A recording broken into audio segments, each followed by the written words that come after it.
Hello and welcome to this edition of EB-5 Investment Report. I'm Amy Rios. Recently, we went to the city of Marietta, California, where we sat down with Mayor Rick Gibbs at City Hall and Ron Darling of American Redevelopment Solutions Regional Center to discuss how cities can work with and support efforts by regional centers on their EB-5 projects. Marietta is home to two of American Redevelopment Solutions' EB-5 projects, the Marietta Educational Complex and the Olivewood Retail Plaza, which sits directly across from City Hall. Welcome to the show, Ron and Rick. Thank you so much for being here today. Thanks for having us. Ron, there's a lot going on in the EB-5 world, and can you give us an update on your current projects, and have there been any recent developments that are impacting your projects, or are they scheduling and performing on your underwriting criteria? Well, we have 7 projects in Southern California. We have 4 in the Temecula, Marietta area, and several in San Bernardino and 1 in Los Angeles County. There always are changes in the EB-5 area, and they come out in dribs and drabs from the USCIS. So anybody who operates in EB-5, it's a constant adjustment to stay within what the USCIS wants that day. Now, Ron, when we talked last, you told us about the planned Marietta Educational Center and that you expected to take it to market in early spring 2013. What is the status of that project? Well, the status of that project is that in 2011, we submitted an amendment to the USCIS, or request for an amendment of our original designation, to include education.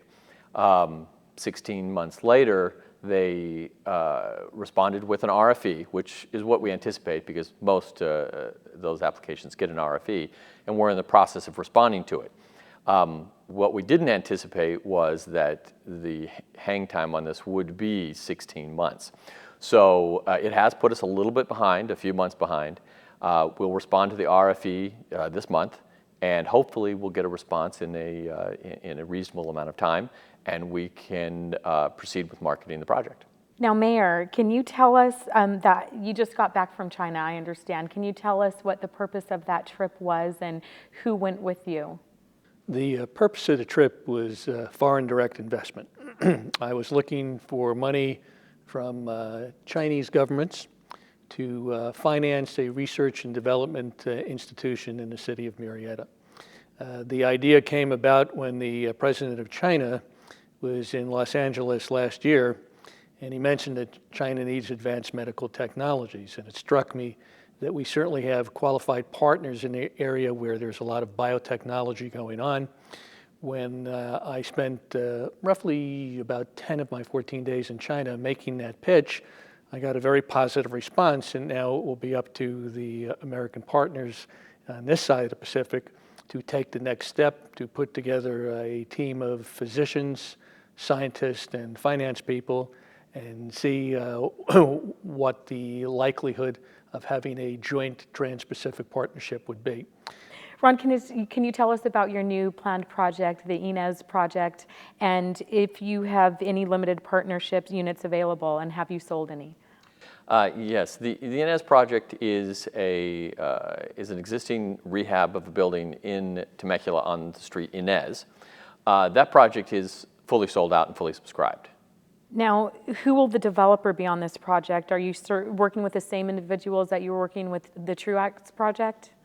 No, but it is a group that we worked with before. It's Oak Grove Development here in the city of Marietta. They will be doing the construction on the project.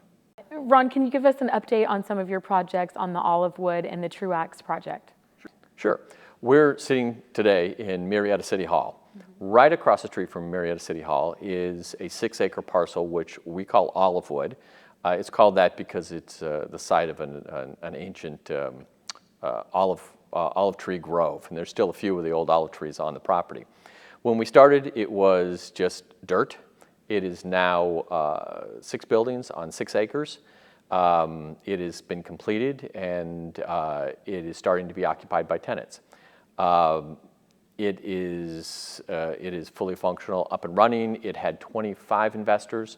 23 investors have received their green card, I guess 22 have received the green card, 23 are pending.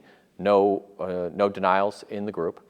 We also have another project also on Jefferson, the same road, in Temecula, right across from the Temecula City Hall, and that is the Truex project. That is a 4-story Class A office building. It is about 3/4 complete. It is about half subscribed at the current time. Mayor, based on the panel discussion at a recent expo that we attended, does the City of Marietta assist EB-5 regional centers like American Redevelopment Solutions, and do they provide prospective EB-5 investors with tours of such projects like wineries, for instance? Well, the short answer is yes. It's a partnership between the regional center, the city, and the investors. You know, we have a project that we need to get done. The problem is on this side of the Pacific that banks aren't lending. I understand that a lot of banks say we're lending money, but you try and get some, and you find that the people who can get it really don't need it. So the projects that really do need it, they are suffering. So working closely with regional centers like Ron Darling, we are able to work very closely together to have investors come to Murrieta. We will give them a tour. We will explain the land use policies of the City of Murrieta, the needs of the City of Murrieta, and we would be happy to work closely with Ron and other regional centers to ensure that they have whatever they need to be able to convince the investors that Murrieta is well worth their time and effort. Can you tell us about why it's so important that cities assist regional centers? Well, the reason to assist regional centers is that the regional center is not the expert in our community. They are the expert in the policies of USCIS and how to make it through the system with a good project.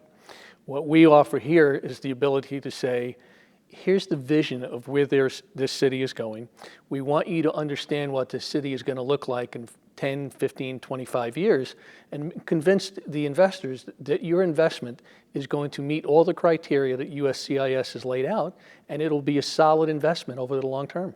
Our readers have been very interested in the Intercontinental Regional Center, Trust of Chicago, and the involvement with the SEC in the Regional Center program. So Ron, can you tell me how important is it for developers and their respective EB-5 regional centers to provide accurate and transparent information about their projects to prospective investors? Well, to start with, it's very important to provide accurate and transparent information for a variety of reasons. One is you want your investors to understand exactly what they're investing in, and you want their expectations to be reasonable, and you want them to understand that if they're putting their money at risk, that they're not surprised later. But more than that, every EB-5 investment is nothing more than an unregistered security that needs to comply with all of SEC's rules. So the SEC, up till now, or less in the last 20 years of this program, has not been very focused on EB-5. But they've made clear to us that in the future they're going to be more focused. And so it is very important for us to comply to satisfy the requirements of the SEC and prevent them from coming in and auditing us if everything goes according to the rules. Do you think the SEC's involvement is going to have a positive impact with expediting the petitioning process? I would always like to think so, but in the last 20 years, there's always, we're going to do this faster, we're going to do this faster, and the result has always been slower and slower and slower. So yes, I would like to think that's true, but it's probably not true. But I don't think the SEC's involvement is bad. I think the industry welcomes it.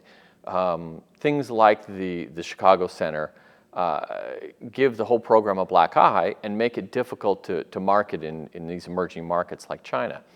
The fewer of those that occur, the easier it is for all of us. So we welcome SEC oversight and making sure that the industry stays self-policing. Mayor, as a city official and as someone who has extensive business experience in the Far East, do you believe that because of the failed Chicago project, should EB-5 investors spend more time doing their own independent due diligence, and why? Well, I think any investor should do their own independent due diligence. On my first trip to China with Mr. Darling, we were in a city where we were making presentations, and one of the gentlemen said, well, you say you're a council member from a city called Murrieta in California. How do I know that? It seemed like a reasonable question to me. This gentleman was, if he agreed, going to invest $500,000 of his own money to a bunch of folks from the other side of the Pacific. We were able to use the iPad to call up the city website, go to the city council portion of the website, and he said, well, there's your picture. So I guess they thought, well, if this is a scam, it's a pretty elaborate scam, and you've really done your homework. So I think for the investor, whether it's China or any other nation outside of this country, it's really important that they be comfortable that they're dealing with reputable people. And when you asked Ron before about the SEC, I think the presence of the SEC, whether it delays things or not, the end result will be good because you can say to overseas investors, this program and this project has been vetted by the United States Securities and Exchange Commission. Ron, following up on my last question regarding Intercontinental Regional Center, Trust of Chicago, how does American Redevelopment Solutions approach the task of endorsing a proposed EB-5 project? Is it similar to how a bank lends money, and would you consider, is it similar to how a bank would consider making a loan to a project? And can you tell us more about the steps that ARS takes to underwrite a project? Yes. Now, to be clear, there are two basic business models in EB-5. One's called the equity model, and one's called the loan model. The equity model, like our project, which is right across the street from here, our investors are direct owners of that project, and so it is far different from the way a loan is underwritten. They are actually owners of that project and will be for the duration of the investment. For the loan model, there are some similarities to how a bank would underwrite, but a bank is a little more hands-off. We're a lot more involved in the process. We can be involved to the extent that we are literally writing the checks for the construction. We are certifying that the projects, the progress payments are made after work is done. So we are much more involved in the process, and we don't take a hands-off approach. Every project we're involved in, we have weekly meetings, we have site visits. We know exactly how that project is going and where every dime has been spent. Ron, do you do background checks and credit litigation and other checks of principals involved in the proposed project that you're working on? Well, I can't say we do background checks, but it really isn't necessary the way we run our projects. We don't have 100 projects running simultaneously and lending money to anybody who comes to us and asks for money. We have projects come to us, we probably take less than 1 or 2% of the projects that come. And those people that we do projects with are developers we've worked with for years. So these are people that we know. We don't just lend somebody money because they could have borrowed it from a bank. It's more of a partnership, more of a developmental partnership than it is a strict loan, although it may be structured as a loan. Now, in your opinion, are these types of underwriting tasks that we mentioned previously, are they important, and why? They're very important. The EB-5 program is one based almost entirely on trust, or I would say a chain of trust. If somebody asked me to put $500,000 into a project in rural China, I would be blind doing so. I wouldn't know how to do it. The way the EB-5 program works is that usually an investor knows the person in China that is introducing them to the project, and that person has worked with us for years, or has worked maybe with an immigration counsel in the United States who we've worked with for maybe 20 years. So if there isn't an unbroken chain of trust, then the project is just not feasible. There are very few people, even in China, who are willing to just put down $500,000 on a project that's unknown, to a person that's unknown, without at least some chain of connection. So it's very, very important. And finally, the SEC and the IIUSA recently had a telephone stakeholders conference regarding the latest guidelines that agents directly associated with EB-5 regional centers who are operating within the U.S. and abroad be required to be registered securities brokers. In light of this concern, can you explain Buck John's or his company's role with American Redevelopment Solutions? Yeah, Inland is a partner with us in organizing and promoting the two of our projects. They are not brokers. They don't act as brokers. They're more partners for the whole administration and for making promotional trips to China for informational purposes. There are usually finders involved. Certainly, it's very clear that when the projects are promoted on U.S. soil, Regulation D applies, and people should have Series 7 licenses. Overseas, it isn't quite as clear, and certainly these brokers who are Chinese citizens, they're governed by Reg S, and a whole other set of rules apply. Thank you so much for your time today, gentlemen. Thank you, Amy. It's our pleasure. It is important for potential EB-5 investors to know that the project and/or regional center they are considering is supported by the city. Marietta's twin city, Temecula, is home to another ARS EB-5 project advocated by city officials. The Truax building is a mixed-use office space which sits adjacent from Temecula City Hall. I'm Amy Rios, and I want to thank you for watching this edition of EB-5 Investment Report.